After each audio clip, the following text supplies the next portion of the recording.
Hey, c'est Edouard, bienvenue dans cette nouvelle vidéo et aujourd'hui on va parler du crédit à la consommation et surtout pourquoi est-ce qu'il faut l'éviter. On m'a posé la question, je pense au moins 100 fois, est-ce que c'est une bonne idée de faire un crédit à la consommation pour acheter un bien immobilier en Suisse? La réponse est simple, c'est non. Demandez simplement à votre banque et vous me dites sa réponse dans les commentaires. La réponse c'est non pour la simple et bonne raison que la banque analyse de deux manières différentes le financement immobilier en Suisse. D'un côté sur votre fortune, d'un côté sur vos revenus. Du côté fortune, le principe il est simple. Vous devez apporter au moins 20% de fonds propres pour votre résidence principale, 25% si c'est un bien de rendement résidentiel, 35% si c'est un bien de rendement commercial, industriel ou artisanal. Alors oui, il y a des petites différences entre chaque banque, ça dépend de votre situation et ça dépend des directives de financement de votre banque en l'occurrence. J'en profite d'ailleurs pour vous dire que quand vous cherchez un financement immobilier, faites attention à toujours demander plusieurs avis et ne vous fiez pas uniquement à seulement la réponse de votre banque avec laquelle vous avez travaillé depuis la nuit des temps, mais pensez aussi à demander l'avis d'autres banques et puis éventuellement des assurances. Si vous ne connaissez pas de banque, si vous ne voulez pas prendre contact avec toutes les banques pour votre financement, je comprends aussi et faites appel à un courtier en financement. Voilà, pour en revenir maintenant à l'analyse de la fortune que la banque va faire de votre situation, il faut savoir que les 20% de fonds propres doivent provenir de vos fonds propres à vous. Ça ne peut pas être un crédit à la consommation, ça ne peut pas être un prêt. Alors j'ai eu l'expérience et j'ai pu discuter avec un expert en financement qui fait que ça tous les jours de sa vie. Et puis il m'a dit qu'effectivement, les banques acceptaient aussi les prêts sans intérêt et sans remboursement fixé dans le temps. En gros, c'est une donation, quoi. Tout ça pour dire que plusieurs éléments peuvent constituer vos fonds propres. Déjà, on peut diviser les fonds propres, les 20%, en deux parties différentes. La première partie doivent être des fonds propres qui sont à vous et la deuxième partie peut provenir de votre deuxième pilier. Pour les premiers 10%, on va compter du cash, on va compter d'une donation, on va compter un avancement d'ORI, on va compter un compte titre avec des actions, on va compter aussi un troisième pilier. Donc oui, ce n'est pas nécessairement l'argent que vous avez en banque, mais c'est un cumul en fait de plusieurs possibilités que vous avez pour financer ces premiers 10%. Ensuite, vous n'êtes pas du tout obligé d'utiliser la LPP. Ça veut dire votre deuxième pilier. Vous pouvez l'utiliser si vous avez besoin de fonds supplémentaires pour constituer ces 20%, mais vous n'êtes pas obligé de les utiliser. À noter aussi que si vous avez plus de deuxième pilier, vous pouvez tout simplement mettre plus que les 10%. C'est 10% de cash minimum des fonds propres qui sont à vous, mais vous pouvez mettre tout à fait 20%, 30% de votre deuxième pilier sans aucun problème. Donc 20%, 30% du prix d'achat du bien immobilier. Donc premièrement, si vous faites un crédit à la consommation, ça va bloquer à ce niveau-là. Vous ne pourrez pas tout simplement utiliser l'argent qui provient d'un crédit à la consommation pour financer ces 20%. Et s'il vous plaît, faites attention, ne mentez pas à la banque, c'est très important. À noter aussi que dans les fonds propres, en plus des 20% que vous devez mettre pour l'acquisition, vous devez aussi rajouter les frais d'acquisition qui varient entre 3 et 5% en fonction des cantons dans lesquels vous êtes. En Valais, on est plus autour des 2,8-3%.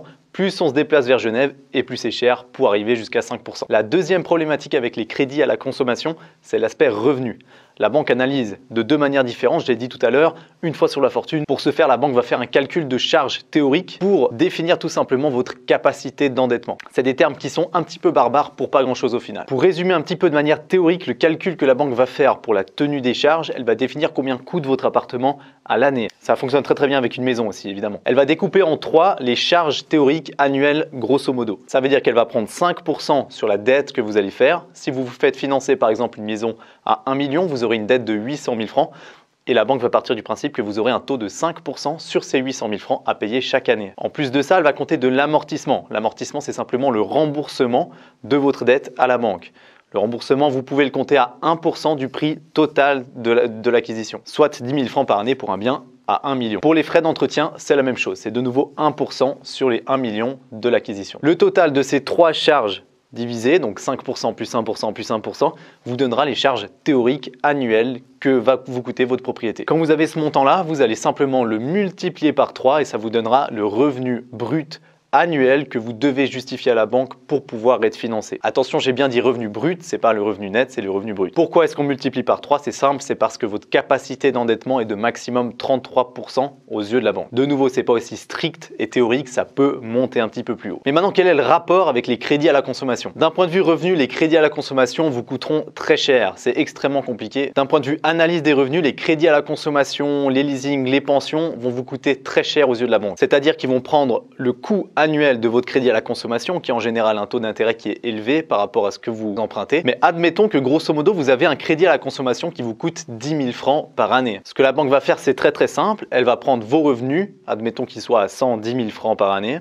de revenus bruts annuel, elle va déduire tous les crédits leasing pension que vous avez et qui sont à votre charge. Donc en gros, si vous avez un crédit à la consommation de 10 000 francs par année et que vous avez des revenus à 110 000 francs par année, la banque va retenir simplement des revenus annuels à 100 000 francs bruts par année. Et du coup, ça change énormément la donne étant donné que vous multipliez les charges par 3 pour obtenir le revenu minimum que vous devez générer. Donc pour tous les jeunes qui regardent cette vidéo, faites très attention avant de changer de véhicule pour acheter quelque chose de joli et de show-off.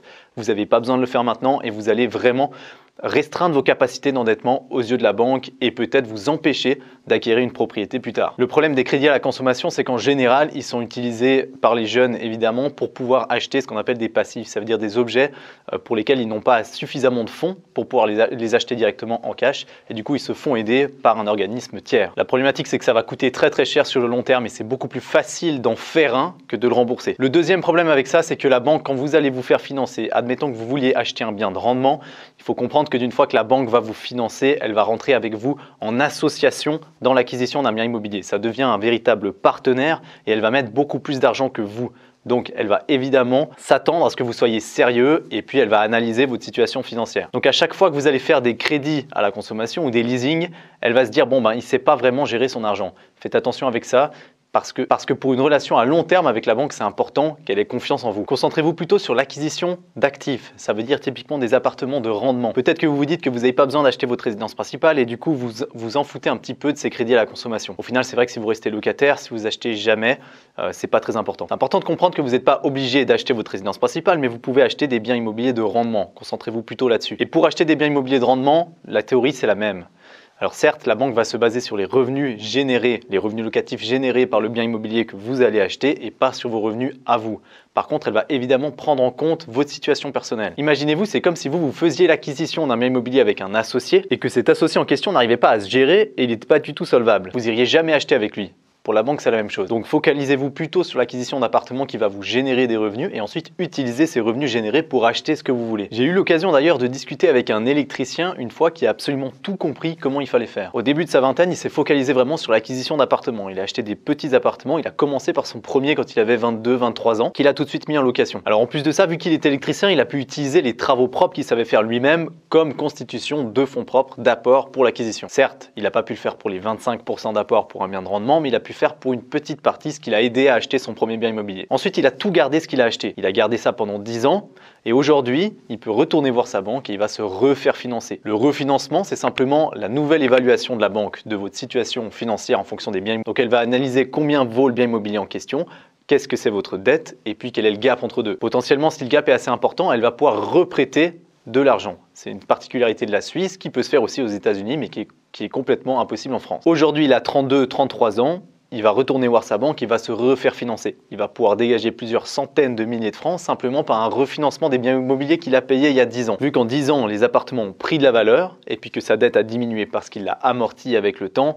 en utilisant les revenus locatifs qu'il a générés, aujourd'hui, il peut retourner et refaire une dette, augmenter sa dette pour dégager des liquidités. Ces liquidités qu'il va dégager, elles seront complètement considérées comme des fonds propres. Et non seulement il peut racheter des nouveaux biens de rendement avec cet argent, mais cet argent-là est considéré comme fonds propres. Ça veut dire qu'il peut se refaire endetter ailleurs. De nouveau, j'ai parlé de la capacité d'endettement tout à l'heure. Quand vous achetez des biens de rendement, c'est pas pareil. Avec des biens de rendement, la banque va simplement regarder quelle est la situation financière de votre appartement cette fois et pas la vôtre. Ça veut dire qu'elle va analyser les revenus locatifs générés et puis elle va se baser sur ces revenus qui sont générés pour savoir si l'appartement arrive à s'autofinancer. C'est comme ça qu'on l'appelle. S'il arrive à payer les charges qui sont théoriques calculées par la banque. Dans son cas, lui, c'est pas très important parce qu'il a beaucoup de marge, mais c'est tout simplement pour vous dire que à la place de faire un crédit à la consommation et d'acheter une voiture quand vous avez 22 ans, réfléchissez et achetez plutôt un bien de rendement. Merci beaucoup d'avoir regardé cette vidéo jusqu'au bout. N'oubliez pas de liker, de lâcher un commentaire si vous avez une question ou bien si vous voulez que j'aborde un autre sujet spécifique dans une prochaine vidéo. Je vous dis à la prochaine.